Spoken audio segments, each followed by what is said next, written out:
काशी का अनूठा होटल। वाराणसी में एक गेस्ट हाउस है। इसे काशी लाभ मुक्ति भवन कहा जाता है। यहाँ लोग मृत्यु के लिए प्रवेश लेते हैं। एक हिंदू मान्यता के अनुसार यदि कोई काशी में अपनी अंतिम सांस लेता है तो उसे काशी लाभ यानी काशी का फल, जो वास्तव में मोक्ष या मुक्ति है, प्राप्त होता है। इस गेस्ट हाउस के बारे में दिलचस्प तथ्य यह है कि इसमें रहने और मरने के लिए केवल 2 सप्ताह की अनुमति है। इसलिए इसमें प्रवेश से पहले किसी को भी अपनी मृत्यु के बारे में वास्तव में निश्चित होना चाहिए। यदि कोई व्यक्ति 2 सप्ताह के बाद भी जीवित रहता है तो उसे ये गेस्ट हाउस छोड़ना होता है। उत्सुकतावश मैंने वाराणसी जाने का फैसला किया, यह समझने के लिए कि उन लोगों ने क्या सीखा जिन्होंने न केवल मृत्यु को एक वास्तविकता के रूप में स्वीकार किया बल्कि एक निश्चित समय के साथ अपनी मृत्यु का अनुमान भी लगा लिया हो। मैंने गेस्ट हाउस में 2 सप्ताह बिताए और प्रवेश करने वाले लोगों का साक्षात्कार लिया। उनके जीवन के सबक वास्तव में विचार उत्तेजक थे। उसी माहौल में मेरी मुलाकात श्री भैरवनाथ शुक्ला से हुई, जो पिछले 44 वर्षों से मुक्ति भवन के प्रबंधक थे। इतने सालों में उन्होंने वहां काम करते हुए 12,000 से ज्यादा मौतें देखी। मैंने उनसे पूछा, शुक्ला जी, आपने जीवन और मृत्यु दोनों को इतने करीब से देखा है। मैं ये जानने के लिए उत्सुक हूँ कि आपके अनुभव क्या रहे। शुक्ला जी ने इस संबंध में मेरे साथ जीवन के 12 सबक साझा किए। उनमें से एक सबक जिससे शुक्ला जी बहुत प्रभावित थे और जो मुझे भी अंदर तक छू गया, वह जीवन का पाठ है। जाने से पहले सभी विवादों को निपटा दें। उन्होंने मुझे इसके पीछे की एक कहानी सुनाई।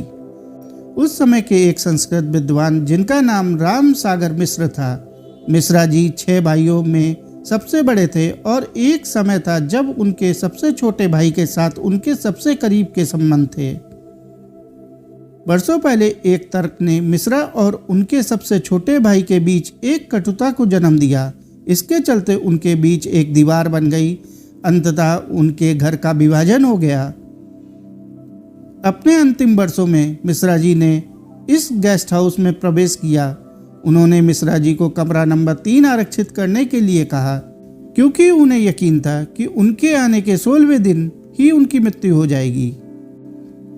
14वें दिन मिश्रा जी ने 40 साल के अपने बिछड़े भाई को देखने की इच्छा जताई। उन्होंने कहा, यह कड़वाहट मेरे दिल को भारी कर रही है। मैं जाने से पहले हर मनमुटाव को सुलझाना चाहता हूँ। 16वें दिन एक पत्र उनके भाई को भेजा गया। जल्द ही उनके सबसे छोटा भाई आ गए।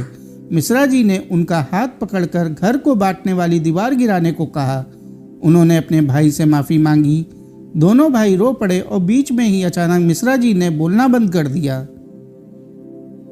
उनका चेहरा शांत हो गया और वह उसी क्षण चल बसे।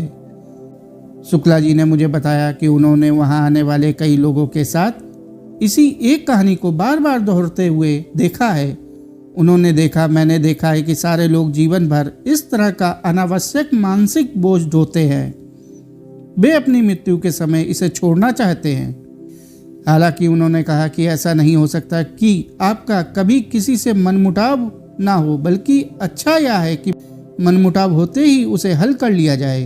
किसी से मनमुटाव, किसी पर गुस्सा या शक सुबह होने पर उसे ज़्यादा लंबे समय तक नहीं रखना चाहिए और उन्हें हमेशा जल्द से जल्द हल करने का प्रयास करना चाहिए। क्योंकि अच्छी खबर यह है कि हम जिंदा हैं, लेकिन बुरी खबर यह है कि हम कब तक जिंदा हैं या कोई नहीं जानता। तो चाहे कुछ भी हो, अपने मन मुटावों को आज ही सुलझा लें, क्योंकि कल का वादा इस दुनिया में किसी से नहीं किया जा सकता। सोचें, क्या कोई है जिसके साथ हम समय रहते शांति स्थापित करना चाहते हैं? जब हमें किसी के साथ कड़वे अनुभव होते हैं तब हमें क्षमा भाव अपनाकर भावात्मक बोझ दूर कर लेना चाहिए। साथियों, आपको यह कहानी या जानकारी कैसी लगी कमेंट करके जरूर बताएं।